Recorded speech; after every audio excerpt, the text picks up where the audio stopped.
out in Oakland for the second game of our doubleheader, the Knicks against Golden State.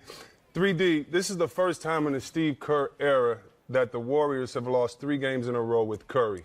What's going on?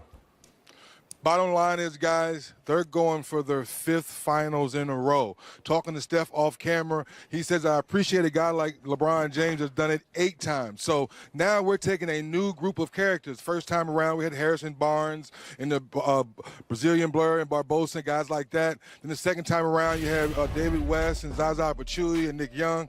And now you have Jerebko and a whole cast of new guys. So deep down inside, Kevin McHale, Isaiah, you guys have won back-to-back championships. I only made it to 1 final, so to see a team try to go to 5 of them, C-Web, it's all mental right now, getting everyone on the same page. I think after the All-Star break, and also, too, to talk about some guy named Cousins is coming back sometime soon. He's pretty good, I heard. Oh, yeah, he's pretty good, I heard, too, yeah. you know, 3D, when you say it's all mental, you know, we understand how difficult it is to keep going back to the finals every year as often as Golden State is trying to do. And, you know, the concentration level to me is what really got to me in terms of slippage. And what that means is, you know, turnovers, you know, just boredom. There are no more big games. How do you get up? I mean, every opponent that comes in, it's a big game for them. But there are no more big games for you. The only big game that may be for the Warriors is if they get to a 7th game in a playoff series, and then that's a big game for them. But they've seen everything. So how are they finding ways to get themselves motivated and get through this malaise? Well, Steve Kerr said it best after shoot-around today. It's up to them within inside to bring it out. I talked about all the new faces they're trying to get acclimated to winning championship basketball. But the core guys who've been around, they understand that mentally they have to dig a little deeper. And Isaiah, you hear around here the lackadaisical turnovers, the second and third shots on offensive rebounds they normally never give up. But I say it again, mentally 5 times in a row trying to get to the mountaintop is pretty hard. But I think deep down inside, they're preparing themselves for a deep run again. You know, Dennis, the guy that I'm interested in watching is Green. You know, he missed some games, so he's not going to be tired or bored. He's just trying to get his rhythm. He has not played well yet. I just haven't seen a lot of Draymond Green type games where he controls the flow. He has 8-9 assists, 10-12 rebounds, 10-12 points, but just controls the game. What's up with him? And he just appears to me to be struggling right now. Well, it's funny you say they came back. He talked about when he came back from the injury a few games ago that he was going to start attacking more. And I think he got caught up in the routine. And C-Web, you'll love this. What do you mean routine? Well, when you have 3 flamethrowers, you kind of pass one, you pass to another, and you kind of take your time. And then the defense says, you know what? Until you start making shots, we're going to start, you know, concentrating on those flamethrowers. So I look for Draymond to be a little more aggressive now to try to get some easy layups and knock down a few wide open shots because he knows he still has 3 flamethrowers to fall back on. You know, 3D, is that the senior dance team behind you? Oh, yeah. You got to, hey. Yeah, they get it. You got to go slow with it. You got to go slow with it. You know? Yeah, you got to get them to spin around one time like that. Hey. Bounce back to it like that. Hey. 3D. One more question. See what I mean? Is there, I heard that Cousins had a full practice, and you just mentioned him. And we saw the tape on Instagram of him dunking on Durant, and I've said many times that I've thought that he was the best big man in the league. That was pre-injury. Have you heard anything about his status? Is there a time that we expect to see him again? And secondly, do you know if he's worried about, I guess, mobility once you damage your Achilles? First thing, C-Web and guys, the injury is 100% healed. Second thing, he has gone down with the G League and practiced with those guys, had 3 good practices. Thirdly, we all know this. He's trying to get his basketball legs because the new NBA today is very few practice with all the games they have. And lastly, it's not going to be 25 and 15 cuz. It's going to be the new focus cuz playing with a championship caliber team that knows they need him, they want him, and he wants to be here. So it's going to be fun once they pull the trigger. No exact date because they don't want to put that pressure on him, but he's coming soon. He looks good, guys. Thank you so much, 3D. We'll catch up with you later. Have fun. up there in the town, baby. Hey, don't get too stiff. You might get some treatment before the game. I know that knee still ain't. They messed up Fakey 3D. Yeah, you're gonna pop an Achilles. Yeah, Be like Boogie. he still got it. If you check him out on his Instagram, boy, he can still shoot it. And guys, you know, in recent history, I think about Rasheed Wallace. I remember Joe D telling me, well, when we get him, we're going to win. And I remember thinking, like, wow, if you get him, you are. And I remember the media and the fans saying, no, but I understood they didn't know. I understood that they didn't know.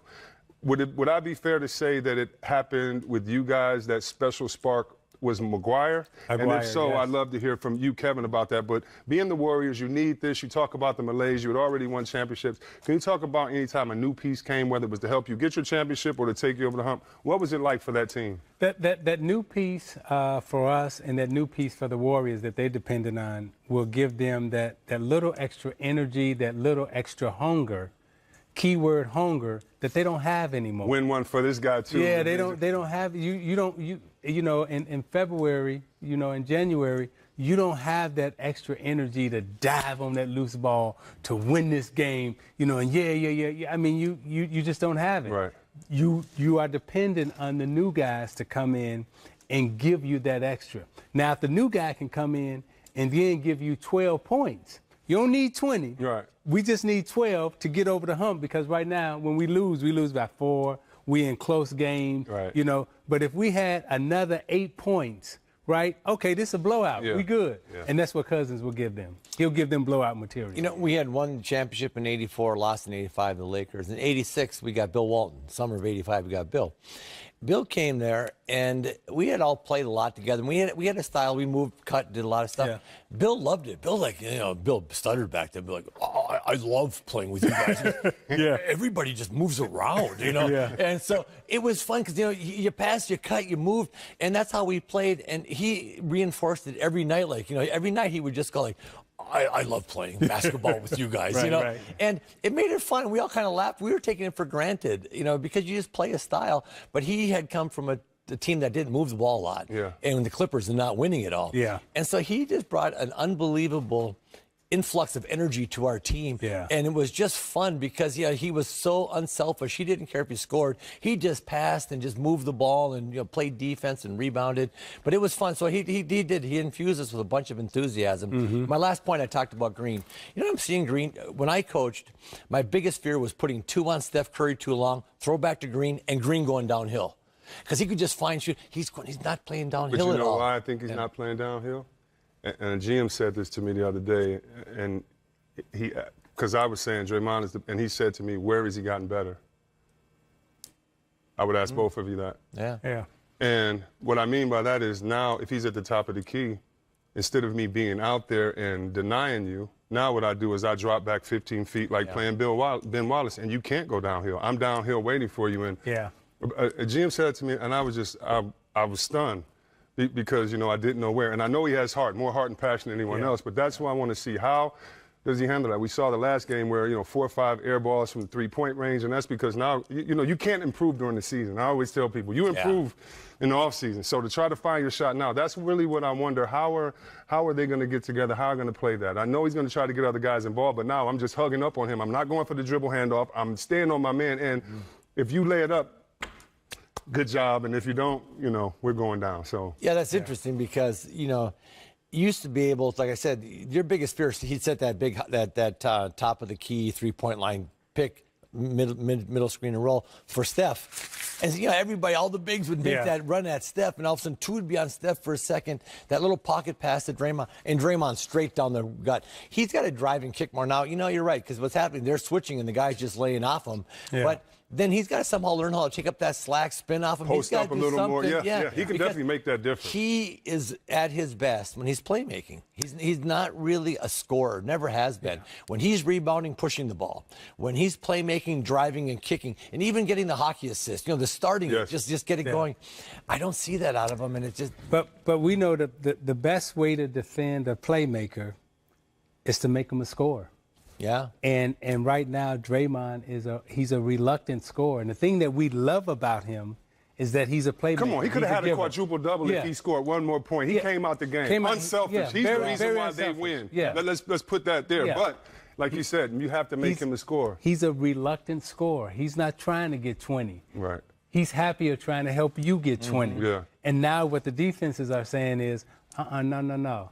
You got to get 20. Let's see if you can get 20, not tonight, but every night. Yeah. And you know who that hurts yeah. in that thing more than anybody? Klay Thompson. Klay's not getting the amount of shots That's that he true. got That's with right. with the drive and the kick and the swing Yeah. and all that stuff. It's his inability to get downhill, draw defenders and throw has really hurt Klay, because Klay depends on that. Yeah, so teams are saying, okay, we're going to stay home with Durant.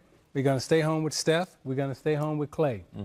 Draymond, go at it. Fire away. Yeah. And hopefully, though, when he gets his partner Cousins back, we'll see a lot of this right here. This is DeMarcus Cousins one-on-one with KD. KD And took that's, one in the that's head. your former MVP, Finals MVP, KD, on the floor, who enjoyed it all in good fun. But the rich will only get richer.